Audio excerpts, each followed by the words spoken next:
일어나셔서 우리를 부르시는 하나님께로 나아갑시다. 하나님께서는 우리를 하나님의 자녀로 삼아주시고 하나님의 이름을 널리 전할 수 있는 특권을 주셨습니다. 우리를 특별히 여겨주시는 그 하나님께 사도신경으로 우리의 신앙을 고백합니다. 나는 전능하신 아버지 하나님, 천지의 창조주를 믿습니다. 나는 그의 유일하신 아들, 우리 주 예수 그리스도를 믿습니다. 그는 성령으로 잉태되어 동정녀 마리아에게서 나시고 본디오 빌라도에게 고난을 받아 십자가에 못 박혀 죽으시고 장사된 지 사흘 만에 죽은 자 가운데서 다시 살아나셨으며 하늘에 오르시어 전능하신 아버지 하나님 우편에 앉아 계시다가 거기로부터 살아있는 자와 죽은 자를 심판하러 오십니다. 나는 성령을 믿으며 거룩한 공교회와 성도의 교제와 죄를 용서받는 것과 몸의 부활과 영생을 믿습니다. 아멘.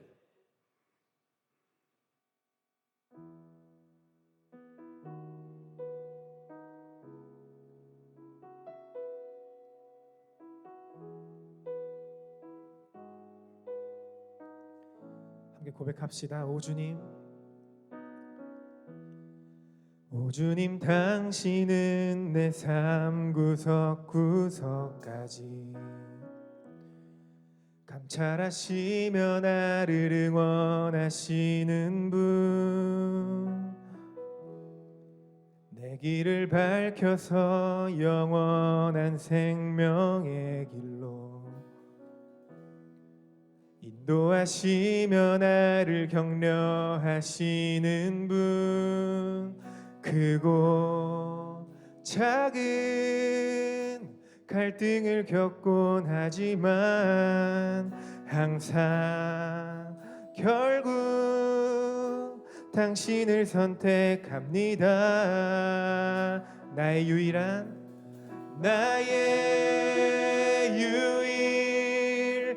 고백의 대상은 오직 아름다운 당신뿐입니다. 나의 유일한 고백의 대상은 오직 아름다운 당신뿐입니다. 나의 예배를 받으소서, 홀로 영광을 받으소서. 주여, 나의 주여, 나의 주여.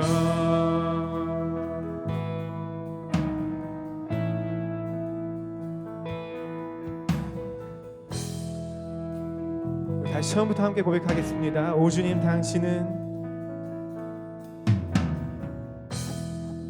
오 주님, 당신은 내 삶 구석구석까지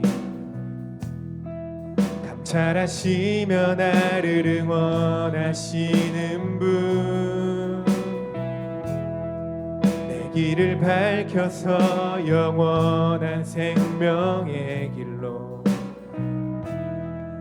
인도하시며 나를 격려하시는 분, 크고 작은 갈등을 겪곤 하지만 항상 결국 당신을 선택. 크고 작은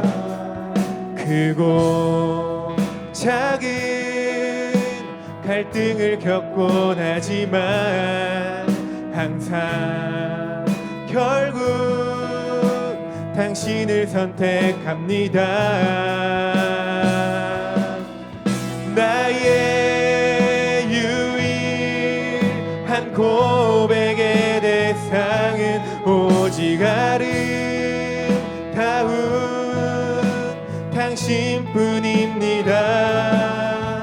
나의 유일한 고백의 대상은 오직 아름다운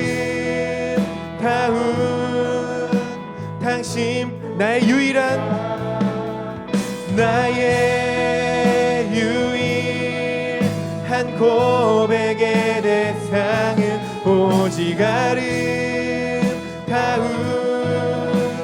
당신뿐 나의 유일한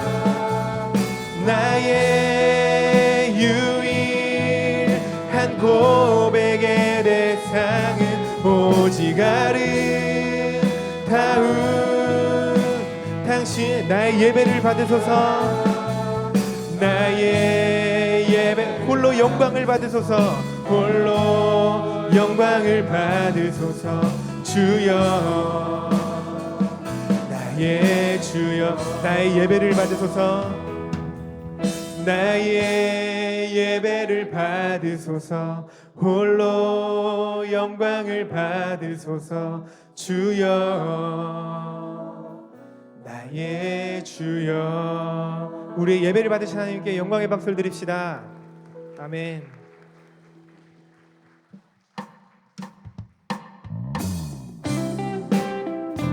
이렇게 박수치며 나의 소망합니다.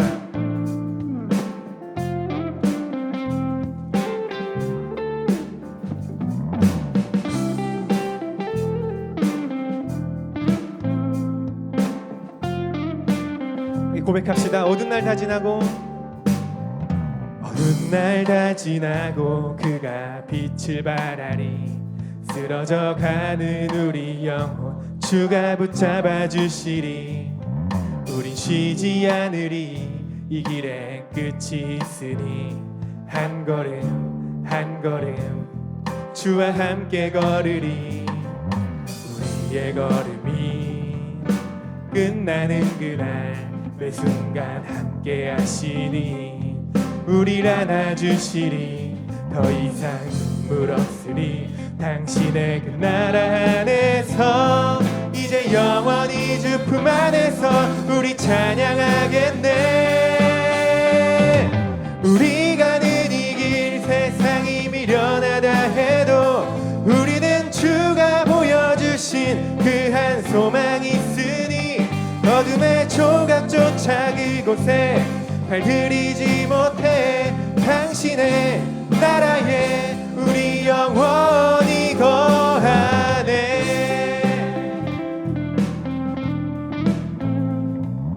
다시 한번 처음부터 고백합시다. 어두운 날 다 지나고 어두운 날 다 지나고 그가 빛을 발하리. 쓰러져 가는 우리 영혼 주가 붙잡아 주시리. 우린 쉬지 않으리. 이 길에 끝이 있으니 한 걸음 한 걸음 주와 함께 걸으리. 우리의 걸음이 끝나는 그날 매 순간 함께 하시니 우리를 안아주시리. 더 이상 눈물 없으리. 당신의 그 나라 안에서 이제 영원히 주 품 안에서 우리 찬양하겠네. 우리 가는 이 길 세상이 미련하다 해도 우리는 주가 보여주신 그 한 소망이 있으니 어둠의 조각조차 그곳에 발들이지 못해 당신의 나라에 우리 영원. 우리의 목소리로만 우리 가는 이 길 세상이 미련하다 해도 우리는 주가 보여주신 그 한 소망이 있으니 어둠의 조각조차 그곳에 발들이지 못해 당신의 나라에 우리 영원. 우리 가는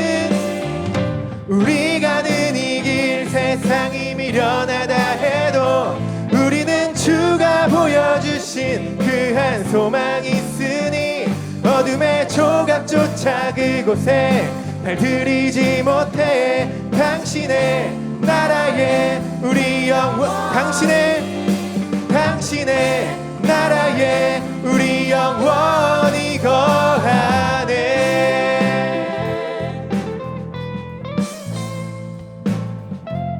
하나님의 나라를 향하여 담대히 걸어가는 우리 되길 소망합니다. 하나님께 영광의 박수를 드립시다. 아멘.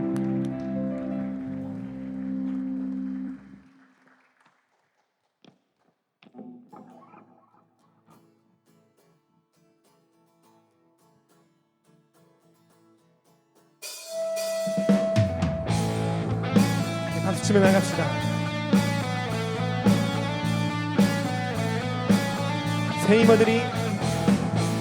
새 힘머들이 주를 바랄 때 주를 바랄 때 우리 주를 바랄 때 새 힘머들이 주를 바랄 때 주를 바랄 때 다시 한번 고백합시다.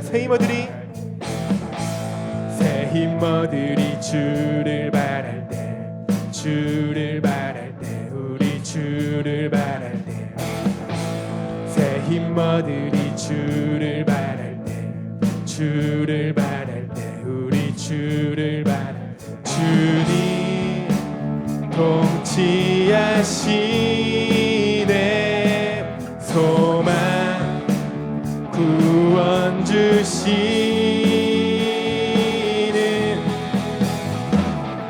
당신은 영원하신 주 내 영원하신 주 지치지 않으시는 주 약한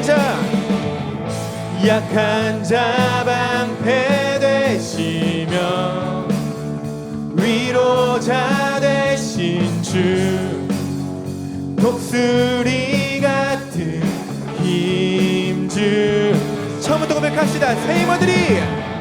새 힘어들이 주를 바랄 때 주를 바랄 때 우리 주를 바랄 때 새 힘어들이 주를 바랄 때 주를 바랄 때 우리 주를 바랄 때 주님 통치하시네 소망 구원 주시는 당신은 영원하신 주 내 영원하신 주 지치지 않으시는 주님 약한 자 방패 되시며 위로자 되신 주 독수리 같은 힘 주님 통치하시네 주님 통치하시네 소망 구원 주시는 주님 통치하시네 소망 구원 주시는 당신은 영원하신 주 내 영원하신 주 지치지 않으시는 주님 약한 자 방패 되시며 위로자 되신 주 독수리 같은 힘주 당신은 영원하신 주 당신은 영원하신 주 내 영원하신 주 지치지 않으시는 주 약한 자 방패 되시며 약한 자 방패 되시며 위로자 되신 주 독수리 같은 힘 주시네 우리에게 새 힘 주신 하나님께 영광의 박수를 드립시다. 당신은 영원하신 주 내 영원하신 주 지치지 않으시는 주님 약한 자 방패 되시며 위로자 되신 주 독수리 같은 힘 주시네.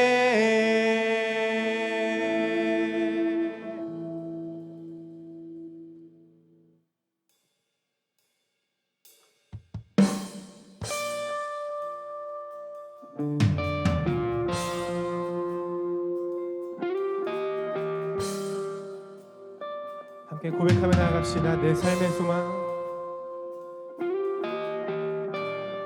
내 삶의 소망, 내가 바라는 한 분,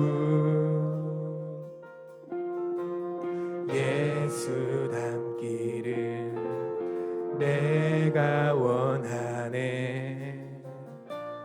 한없는 사랑, 풍성한 긍휼, 예수 닮기를 내가 원하네. 예수 닮기를, 예수 보기를, 예수만 높이길 내가 원하네. 내 평생 소원, 예수 닮기를, 예수만 닮기를 내가 원하네.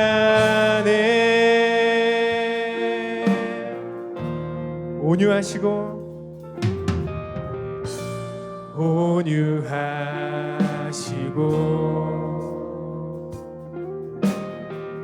겸손하신 성품, 예수 닮기를 내가 원하. 자비하시고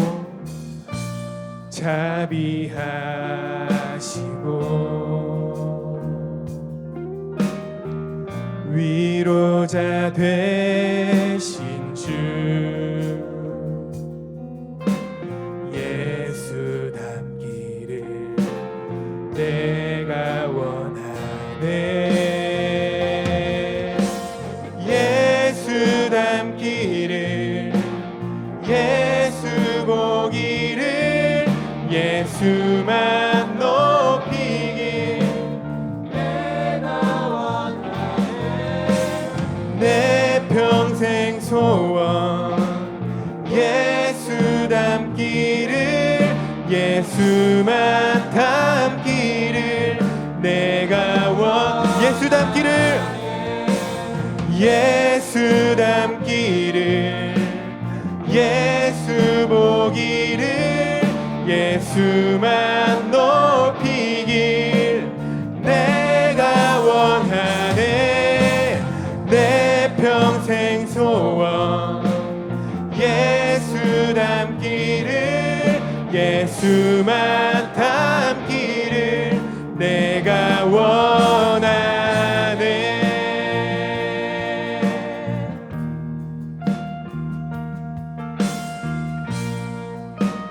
함께 고백합시다. 완전하신 예수, 완전하신 예수, 새롭게 하시네. 연약한 내 영혼 온전하게 되리. 완전하신 예수, 새롭게 하시네. 연약한 영혼 온전하게 되리. 예수 닮기를, 예수 보기를, 예수만 높이길 내가 원하네.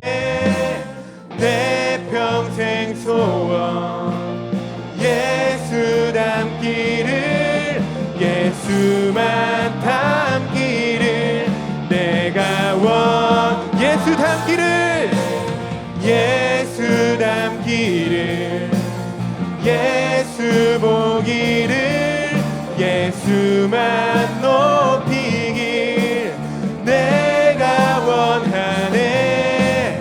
내 평생 소원 예수 닮기를, 예수만 닮기를 내가 원하.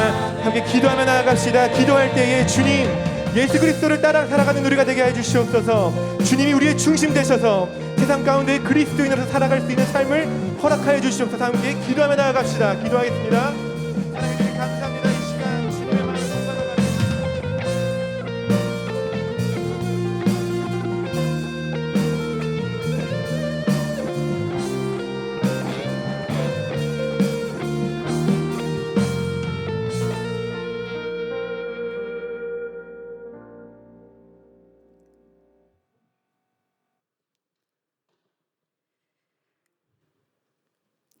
우리를 인도하시는 사랑이 많으시고 은혜로우신 하나님 아버지, 이 시간 주 앞에 나와 예배드리게 하신 것 감사합니다. 주님, 우리의 삶을 되돌아봅니다. 하나님의 뜻대로 살겠다고 고백하고 노력하지만 우리는 자주 넘어지고 또 알게 모르게 죄를 지을 때가 많았습니다. 우리 청년들은 세상 가운데 살아가기 힘들 때가 많습니다. 주님께서 가르쳐 주신 것과 세상에서 이야기하는 것이 서로 상충될 때가 많습니다. 하여 주님 말씀 따라 살아갈 때 세상의 조롱과 비판을 받을 때도 있습니다. 뿐만 아니라 우리 자신의 연약함으로 적절히 세상과 타협하며 복음과 진리를 세상의 문화에 섞어서 살아가기도 합니다. 이러한 우리의 어려움, 연약함과 무지함을 주님 앞에 내려놓습니다. 우리를 불쌍히 여겨주시고 다시금 우리가 주님 앞에서, 말씀 앞에서 살아가고자 다짐하고 그렇게 살아가게 되기를 소망합니다. 아버지, 지난 주간에는 단기 선교팀이 베트남으로 단기 선교를 다녀왔습니다. 여러 사역 가운데 주님의 사랑과 은혜가 그 땅에 전해지고 그 씨앗을 통해 그 땅이 변화되고 주님의 나라가 되는 역사가 이루어지기를 소망합니다. 이런 청년부의 발걸음을 통해 청년들이 주님의 역사에 동참하고 각 사람마다 주님의 마음을 깨닫고 귀히 쓰임받기를 기도합니다. 또한 지난 주간에는 83주년 말씀 사경회가 있었습니다. 사경회 때 드린 말씀을 기억하며 우리가 하나님의 사랑을 받은 자로서, 하나님을 사랑하는 자로서 삶 속에서 다른 일을 하나님의 시선으로 바라보게 하시고 이렇게 우리들이 함께 지어져 가게 되기를 소망합니다. 오늘 말씀을 듣는 우리의 마음밭을 위하여 기도합니다. 옥토가 되어 주님의 말씀을 듣고 아멘으로 화답하게 하시며 결실 맺는 삶이 되도록 인도하옵소서. 예배를 위해 준비한 손길을 위해서 기도합니다. 이리스 워십팀과 할렐루야 찬양대의 찬양을 기뻐 받아주시고 웰커밍팀, 미디어팀, 모든 팀들의 섬김을 기억하여 주시옵소서. 이 시간 온전히 주님께만 집중하게 하시고 주님 홀로 영광 받으시기를 원합니다. 이 모든 말씀 우리를 사랑하셔서 죽기까지 순종하신 예수 그리스도의 이름으로 기도드립니다. 아멘.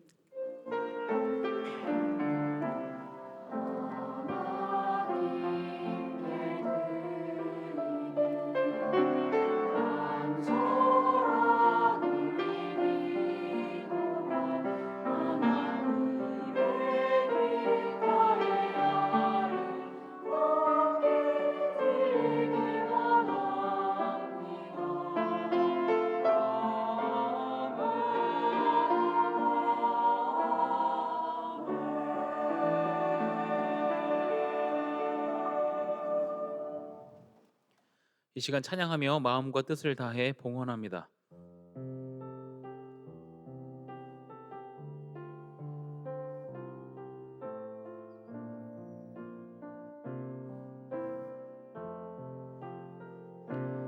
나의 맘 받으소서. 오셔서 주님의 저소 삼으소서. 나의 전부이신 주여 내 맘을 받아주소서. 모든 사람을 향해 긍휼한 마음을 갖고 계시는 하나님 아버지, 우리를 먼저 자녀 삼아 주시고 긍휼히 여겨 주심에 감사드립니다. 하나님께 받은 사랑을 잊지 않기 위해 예물과 시간과 삶을 올려 드립니다. 삶으로 드리는 모든 예배를 받으시고 우리와 동행하여 주옵소서. 또한 한 주간의 삶을 통해 하나님의 사랑을 전하고 베푸는 삶 살게 하옵소서. 우리 주 예수 그리스도의 이름으로 기도드리옵나이다. 아멘. 이 시간 서로를 향해 축복하며 함께 찬양하겠습니다.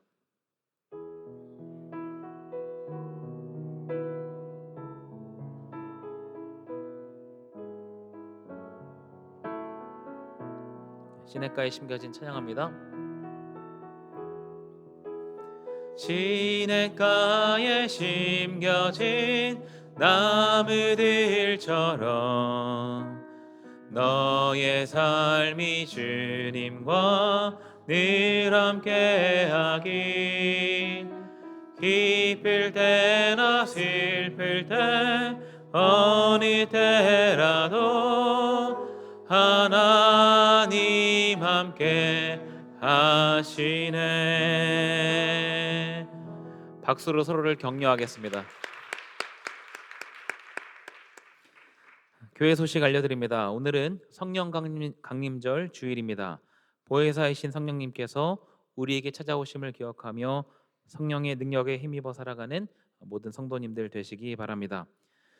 여러분들이 기도해 주신 덕분에 베트남 단기 선교를 무사히 잘 다녀왔습니다. 다음 주 예배 시간에 영상으로 다시 한번 소식을 전하겠습니다. 이제 자리에서 일어나 하나님 말씀을 읽습니다. 오늘 우리에게 주신 하나님의 말씀은 구약성경 예레미야 20장 7절에서 9절입니다. 예레미야 20장 7절에서 9절, 제가 한 절, 여러분이 한 절, 9절은 같이 읽습니다. 여호와여, 주께서 나를 권유하심으로 내가 그 권유를 받아싸우며 주께서 나보다 강하사 이기셨으므로 내가 조롱거리가 되니 사람마다 종일토록 나를 조롱하나이다.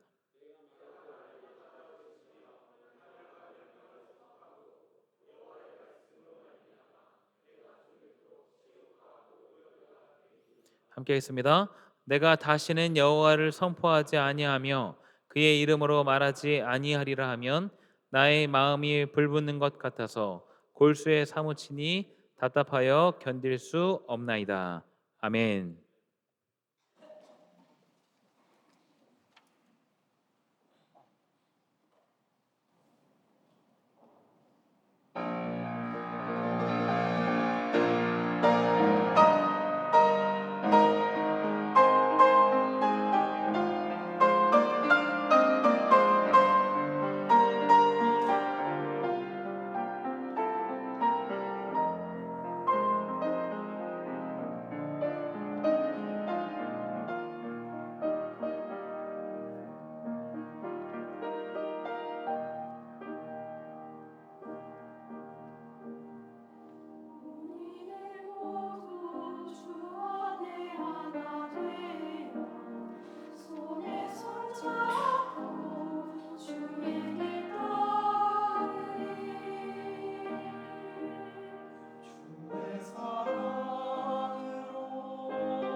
예배 자리에 나오신 여러분들을 환영하고 축복합니다. 제가 헬스를 열심히 했던 시기가 있었습니다. 등이든 하체든 열심히 하기도 했었고 그 운동들이 즐겁기도 했었는데 가장 하기 싫었던 운동이 딱 하나 있었습니다. 바로 복근 운동이었습니다. 특히 사진 보시면은 이 자세를 하는 것이 제일 힘들었는데요. 배 근육이 너무 아픈 것도 있었지만 무엇보다 하기 싫었던 이유는 운동을 할 때마다 몸이 수치스럽게 벌벌 떨렸기 때문입니다. 함께 운동을 하는 친구들은 제 코어 근육이 약하다고 조롱 아닌 조롱을 해댔고 괜히 칭찬을 받지 못하니까 그 운동이 더 하기 싫었던 것 같습니다. 코어 근육이 약해서 몸 전체가 흔들렸던 그런 기억을 통해서 이 외적으로 보이는 근육뿐만이 아니라 보이지 않는 몸의 중심과 균형을 잡아주는 근육 또한 키워야 함을 깨닫게 되었습니다. 코어는 어떤 것에 가장 중요한 부분, 가장 중요한 시설과 장비, 정신적인 요소들과 같이 가장 중요한 것들이 집중적으로 배치되어 있는 곳을 의미합니다. 핵심과 중추라고도 하지요. 오늘 말씀에는 하나님이라는 강력한 코어를 가진 인물이 등장하는데 바로 예레미야 선지자입니다. 그는 모든 상황과 환경이 자신을 흔드는 그런 상황 속에서도 그 강력한 코어를 가지고 살아간 인물입니다. 오늘은 제자라는 주제 안에서 그 제자들이 가져야 할 강력한 코어에 대해서 한번 말씀을 나누고자 합니다. 예레미야 활동 시기는 유다 왕국의 말기였습니다.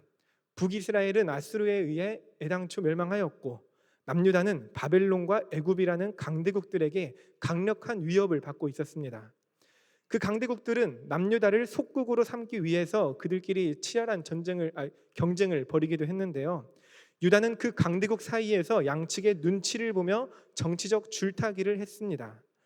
그 사이에서 유다는 이도저도 못하며 두 나라의 위협 가운데 흔들리는 힘이 없는 비참한 국가의 모습을 보여줍니다. 외부적으로 이렇게 바람에 휘날리는 갈대와 같은 유다, 그 내부는 어땠을까요? 내부적으로도 혼란과 소란이 끊기지 않았습니다.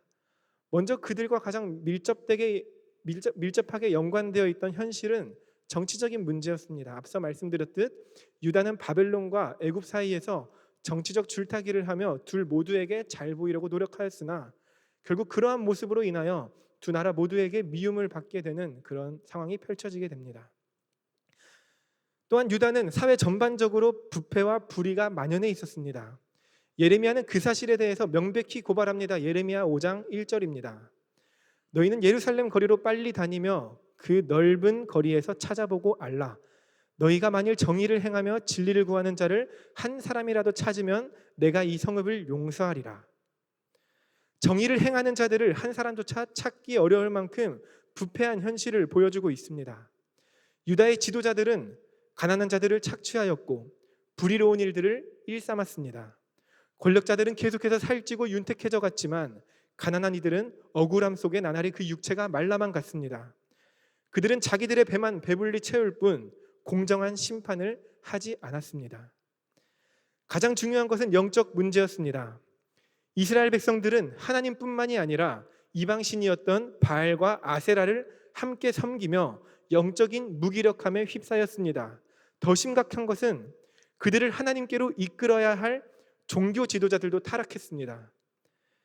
하나님께서 눈을 시퍼렇게 뜨시고 유다의 죄를 보시며 멸망을 예고하심에도 불구하고 하나님의 심판의 말씀을 곧이곧대로 전해야 할 그 선지자들이 그 하나님의 부르짖은 시선을 두 손으로 가리고 백성들에게 하나님의 평안을 선포했습니다. 그들은 멸망의 위기 앞에서 그 현실을 외면하려 했습니다. 좋은 말로, 따뜻한 말로, 부드러운 말로 사람들을 유린하였고 자신들의 배를 불렸습니다. 우상 숭배를 일삼으며 그것들을 의지하는 백성들을 안심시켰습니다. 전쟁은 없을 것이다. 하나님이 지켜주실 것이다. 지금은 평화의 때이다. 라고 선포하며 하나님의 말씀을 왜곡시켰습니다. 예레미야는 이러한 혼돈의 시기 가운데 활동한 인물이었습니다. 하나님의 심판을 회피하고 모른 채 하는 시대 가운데에서 하나님의 심판이 다가온다고 외친 인물이었습니다. 하지만 그러한 외침에도 불구하고 백성들은 예레미야가 전하는 심판의 소식을 들은 채도 하지 않았습니다. 이스라엘이라는 그 이름의 뜻이 하나님의 백성, 하나님의 소유된 백성이라는 그러한 뚜렷한 정체성을 가지고 있음에도 불구하고 그들은 하나님과 그 하나님의 말씀을 전하는 선지자의 말을 듣기보다는 자신들에게 듣기 좋은 말, 달콤한 말을 해주는 거짓 선지자들을 의지했습니다. 공의의 하나님은 온데간데 없고 무지성적인 사랑을 행하시는 하나님으로 오해한 것입니다.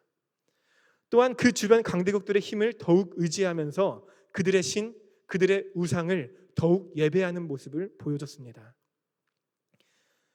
하나님의 말씀을 온전히 선포한 예레미야는 백성들에게 어떠한 취급을 받았을까요? 이스라엘 백성들과 지도자들은 예레미야의 말을 듣지 않고 오히려 예레미야를 조롱하였습니다. 예레미야 20장 초반부에는 바스훌이라는 사람이 등장합니다. 바스훌이라는 사람은 성전의 제사장이자 그 성전의 책임자, 거룩한 예루살렘 성전의 총감독의 위치에 있는 사람이었습니다. 그는 성전의 질서를 관리하고 외부인이나 부정한 사람이 성전 질서를 깨트리지 못하도록 관리하는 사람이었습니다. 제사장들이 제사 드릴 때 제사의 순서와 절차를 감시하는 역할도 하였고 성전 내부에서 발생하는 소란들을 막는 역할도 하였습니다. 예레미야는 여러 곳에서 말씀을 선포하다가 19장에서 예루살렘 성전 뜰로 가게 됩니다. 그리고 그곳에서 말씀을 선포합니다. 예레미야 19장 14절 15절의 말씀입니다.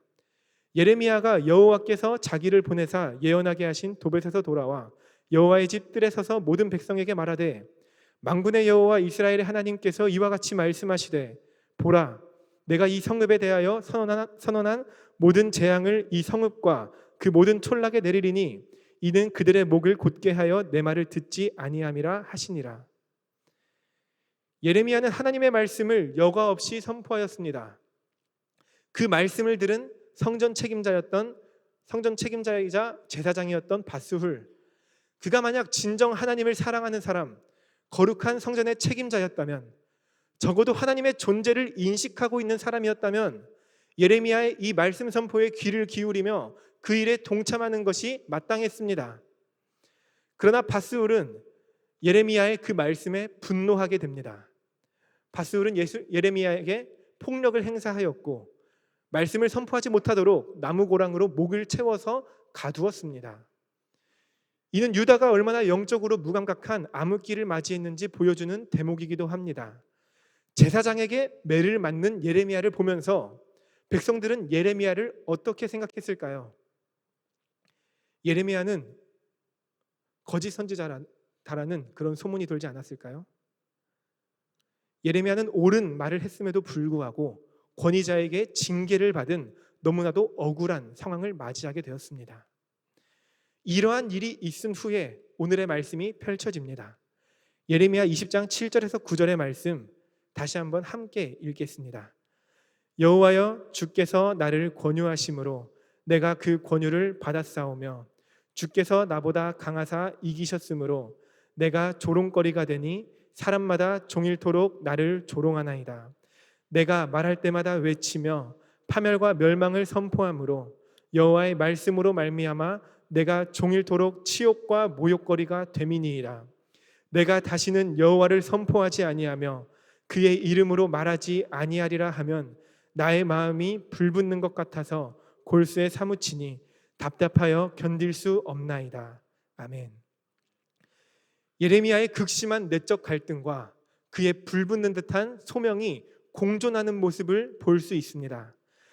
그것은 세상에 질비한 다른 부패한 제사장, 거짓 선지자들과 같이 세상의 흐름에 탑승하여서 육신의 평안을 누리며 살아가느냐, 아니면 하나님의 편에 선 선지자로서 육신의 평안함을 포기하고 하나님의 말씀을 선포해야 하는가에 대한 심각한 고민이었습니다.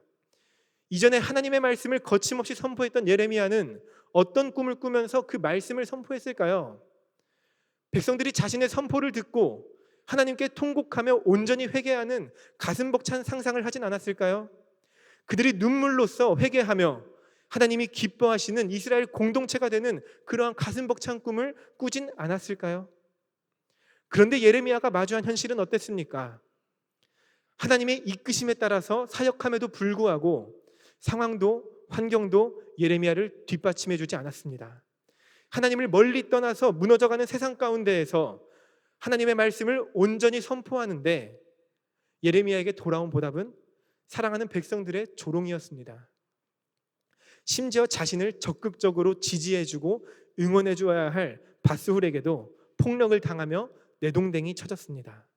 오늘의 말씀은 그 예레미야의 억울한 마음이 한가득 보이는 본문이기도 합니다. 7절에서 예레미야는 여호와의 권유에 따라서 자신이 이 말씀 선포한 일을 하게 되었다고 말을 합니다. 주님께서 나를 설득하셨고 나는 그 설득에 응하여서 이 길을 걷게 되었다. 이 선지자의 길을 걷게 되었다고 말하는 부분인데, 이를 새 번역에서는 주님께서 나를 속이셨나이다, 공동 번역에서는 내가 주님의 꾀에 넘어갔다 라는 표현을 사용하는 것을 볼 수 있습니다. 예레미야는 그 억울함 가운데에서 자신이 여호와께 속았다고 하소연하고 있습니다. 인간적인 마음이 예레미야의 마음을 뒤흔들고 있는 것이죠. 절망의 상황 가운데에서 인간의 연약함이 여실히 드러나는 것을 볼 수 있습니다. 하나님을 의심하기 시작한 것입니다. 우리도 예레미야와 같이 하나님을 의심할 때가 참 많습니다. 멀리 나갈 필요도 없이 나의 뜻대로 상황이 풀리지 않을 때 이런 생각이 들곤 합니다. 내가 하나님이었다면 이러지 않았을 텐데, 만약 내가 하나님이었다면 세상의 모든 문제를 다 해결해 줄 텐데 하면서 하나님의 선하심, 하나님의 지혜로우심에 대해서 의심하며 원망하고 의문점을 품을 때가 참 많습니다. 결국 이 생각은 무엇과 연결되나요? 내가 하나님보다 선하다, 내가 하나님보다 지혜롭다라는 내면의 마음과 연결이 됩니다. 결국 이것이 우상숭배입니다. 인간의 연약함이 드러나는 지점이기도 합니다. 이러한 의미에서 종교개혁자 칼뱅은 이런 말을 했습니다. 우리의 마음은 우상을 만들어내는 공장이다. 어떠한 일에 있어서 나의 생각과 한계에서 그 일을 바라보고 생각하며 내 뜻대로 되지 않을 때 즉시 원망의 대상을 찾고 불만의 마음을 품는 태도에 대해서 이러한 확고한 입장을 말한 것입니다. 이러한 연약함 속에서 우리가 갖추어야 할 태도와 신앙은 하나님께서는 우리가 생각하기에 옳은 일들을 선택하고 골라서 그 일들을 이루시는 분이 아니라 하나님께서 하시는 일 그 자체가 옳으시다는 신앙입니다. 하나님이 하시는 일, 그 일이 선하신 일 그 자체라는 것입니다. 하나님은 선하십니다. 그분은 우리의 생각과 한계를 넘어서 우리의 시선에 악이라고 생각되는 것들조차도 선으로 사용하실 수 있으신 신비의 하나님입니다. 우리의 삶 가운데 마주하는 어려움 속에서, 그리고 의문점 속에서 하나님의 오르심과 하나님의 선하심을 고백하는 우리 청년부들 되시길 간절히 소망합니다. 예레미야는 현실에 치여서 그 마음에 말씀 선포하는 것을 포기하고 싶은 마음이 생겼습니다. 예레미야 20장 9절 초반부에서 이런 말을 하죠. 내가 다시는 여호와를 선포하지 아니하며 그의 이름으로 말하지 아니하리라. 그러한 결심을 하고자 하며 입 밖으로 그 결심을 내뱉으려던 지점이었습니다. 하지만 예레미야는 그 가운데에 하나님의 선하심을 기억하며 우리에게 참 감동과 도전이 되는 고백을 합니다. 제가 다시 한번 읽어드리겠습니다. 그렇게 하면 나의 마음이 불붙는 것 같아서 골수에 사무치니 답답하여 견딜 수가 없나이다. 하나님의 말씀은 우리의 부정한 마음을 불태우십니다. 그만두고 싶어도 예레미야 안에 있는 그 뜨거운 불, 하나님의 말씀이 살아 움직이고 있었던 것입니다. 즉 하나님의 말씀이라는 강력한 코어가 예레미야 안에서 작동하고 있었던 것이죠.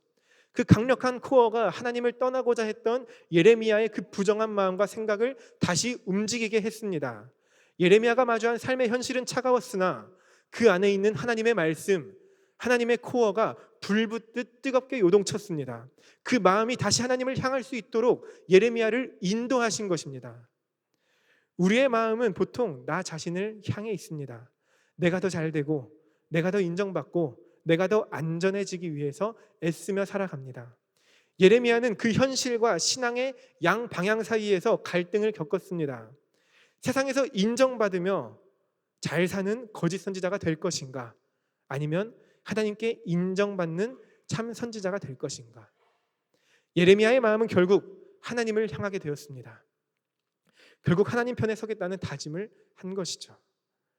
세상에 안주하며 살아가는 자신이 아닌 그 세상을 거슬러서 하나님을 향해 걸어가겠다는 다짐을 다시금 하게 된 것입니다.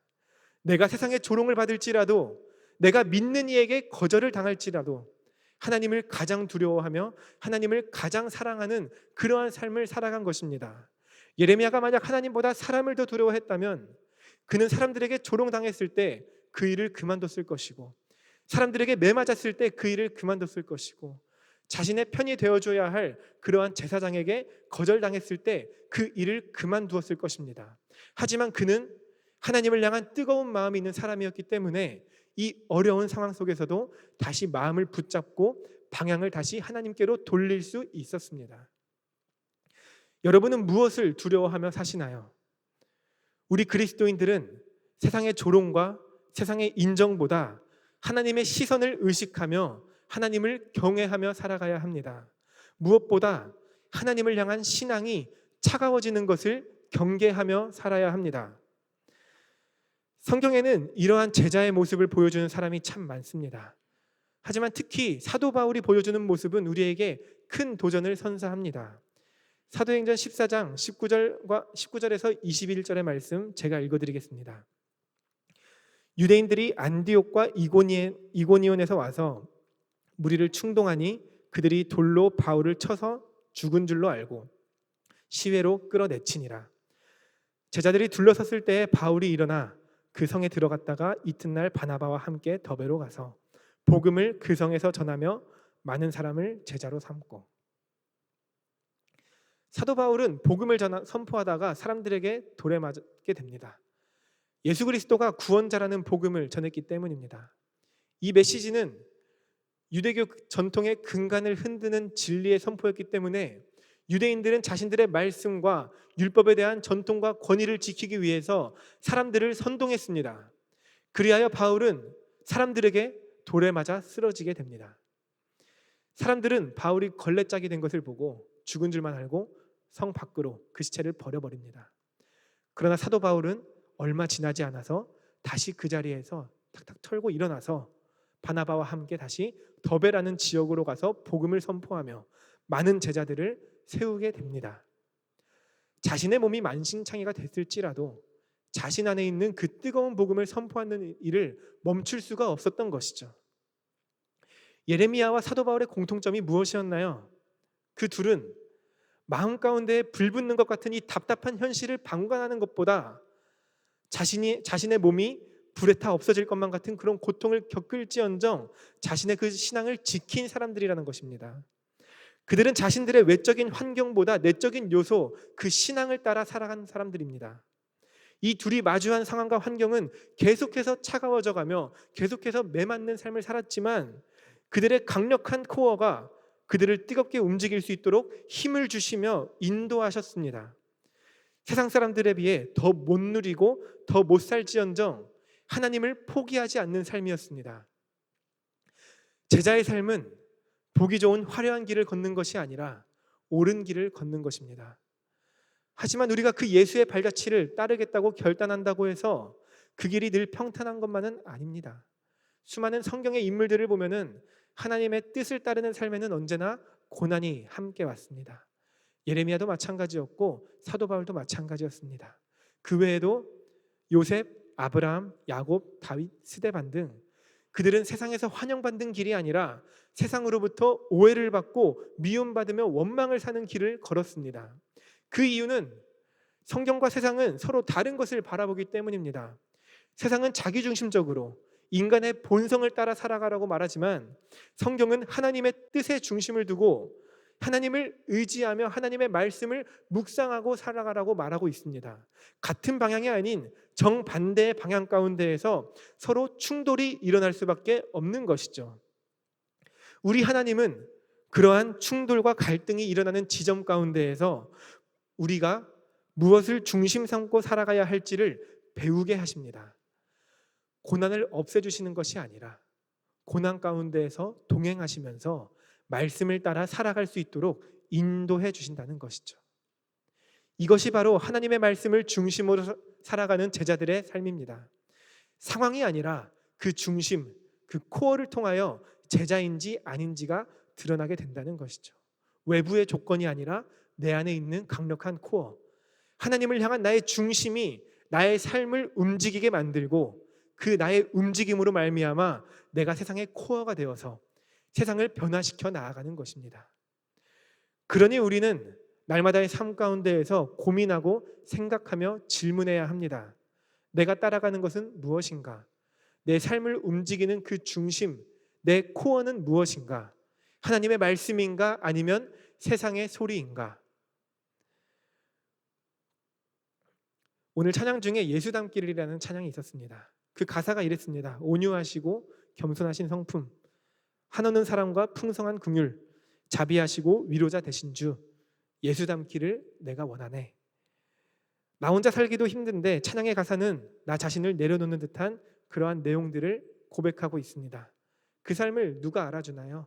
오히려 그렇게 살아간다면 세상 사람들은 바보라고 손가락질하면서 우리를 무시하기도 합니다.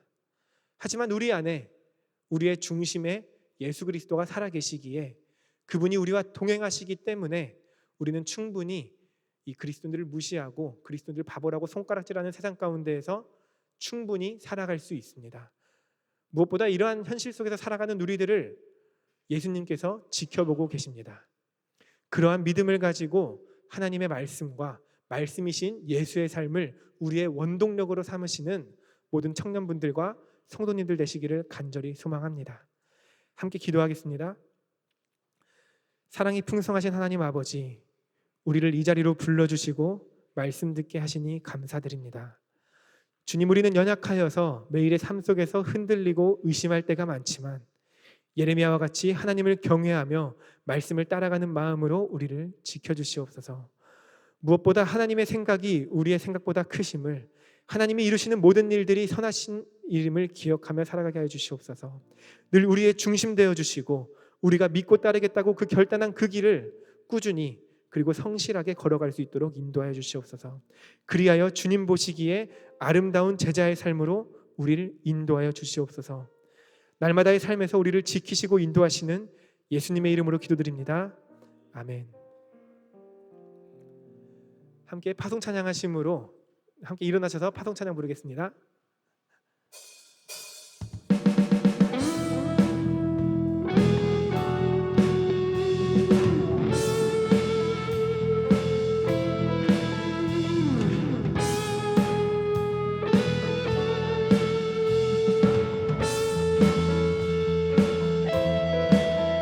빛의 사자들이어서 가서 어둠을 물리치고 주의 진리 모르는 백성에게 복음의 빛 비춰라.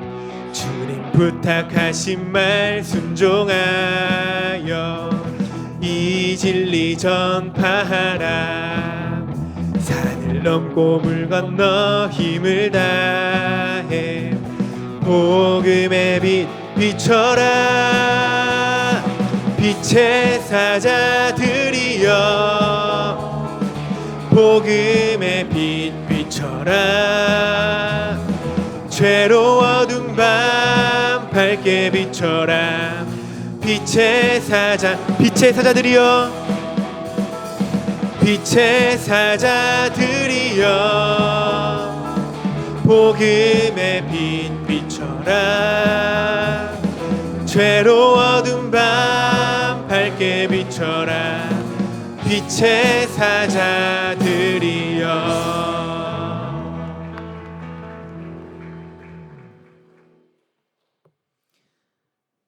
이제는 우리 주 예수 그리스도의 은혜와 하나님의 사랑과 성령의 교통 교제 내주하심이 하나님의 말씀을 원동력으로 삼고 살기로 다짐하는 성도들과 청년들 위해 이제로부터 영원토록 함께 하옵시기를 간절히 축원하옵나이다. 아멘.